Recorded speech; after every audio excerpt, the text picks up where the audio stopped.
The San Francisco Public Utilities Commission says it can build a better Bay Area by saving customers money if it can get rid of PG&E and create its own power system. Now, it's not a new idea. No, this has been in the works for more than 100 years. ABC 7 News reporter Leanne Melendez is here with a history lesson for us, Leanne. Okay, stand by now. Okay. Now, people in San Francisco have had municipal water system for more than 100 years, and residents were supposed to have public power as well.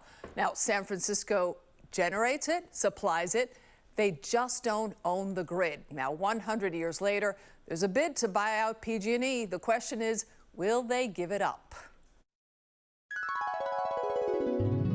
Envision San Francisco owning its electrical system. Lower electricity rates. We want reliable, affordable service in San Francisco.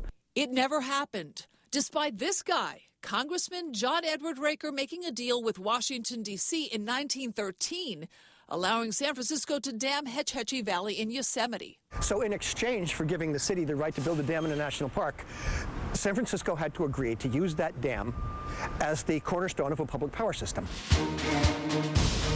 A few years later, San Francisco was well on its way, building a hydroelectric powerhouse at Moccasin Creek. Meanwhile, transmission lines were being built until the city ran out of money just 38 miles from reaching San Francisco. That's when PG&E offered to help distribute San Francisco's power. After all, PG&E already had the lines, the poles, and the infrastructure, back then fueled by coal-fired power. It was supposed to be temporary while San Francisco raised the money through a bond measure. Tim Redman, a journalist and authority on the subject, said at the time, PG&E did everything to keep San Francisco from going public. 9 times, 10 times. Bond acts were put before the people, and every time PG&E spent so much money campaigning against it that they didn't pass, in part because the city leadership didn't campaign for it. Corruption.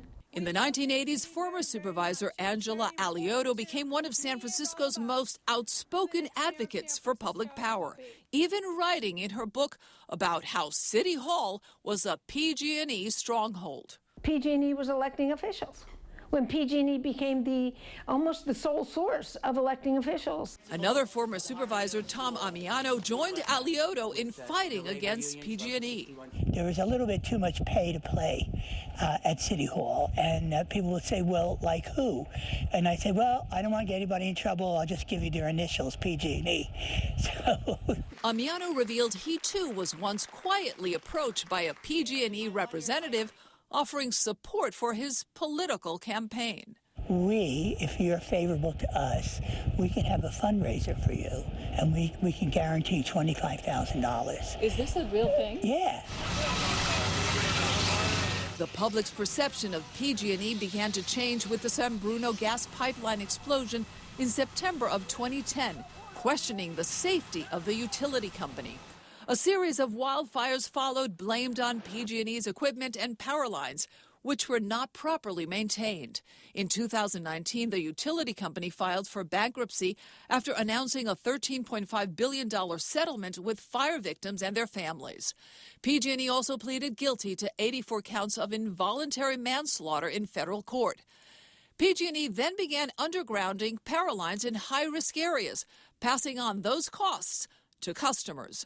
Despite this, shareholders continued to be compensated.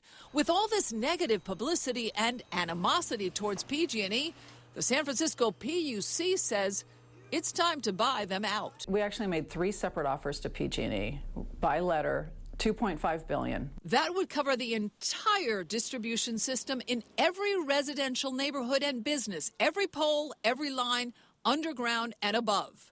PG&E's response? Not for sale and not enough money. They don't want to give up San Francisco. They're making too much money here. PG&E told us this action would have a wide range of negative impacts on safety and reliability of electric service in San Francisco.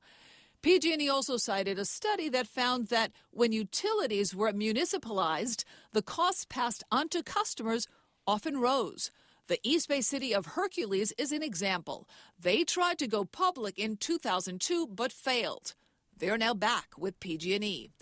But that's not the case with the city of Alameda, which has owned its utility for more than 130 years. Our residential customers will be next fiscal year approximately 50% below PG&E, what a PG&E residential customer will pay. But the SFPUC says they already have operating experience, serving City Hall, San Francisco General Hospital, Muni, SFO, Airport, and even the Presidio, all powered by Hetch Hetchy, not PG&E. And this time, it appears they finally have the political will of City Hall. We have a mayor and a board who are adamant that we pursue this. If PG&E declines the offer, the California PUC will then determine the estimated price of PG&E's assets in San Francisco, and a takeover is possible. It will be funded using a revenue bond. So it doesn't come out of taxes. It comes out of the revenue stream you get from selling the service. For Alioto, it's a matter of seeing is believing. You know, as St. Francis of Assisi says, try the impossible and make it possible. That's public power. That is possible, and it would be so great for our city. I just wish I could believe again that we had the elected officials that had the guts to do it. Now, besides Alameda, other Bay Area cities like Palo Alto, Healdsburg, and Pittsburgh have publicly owned power companies. Now, this is a huge undertaking. Well, it is. It's complex. Yeah. But they've talked about it for 100 years. We'll see. Right, right.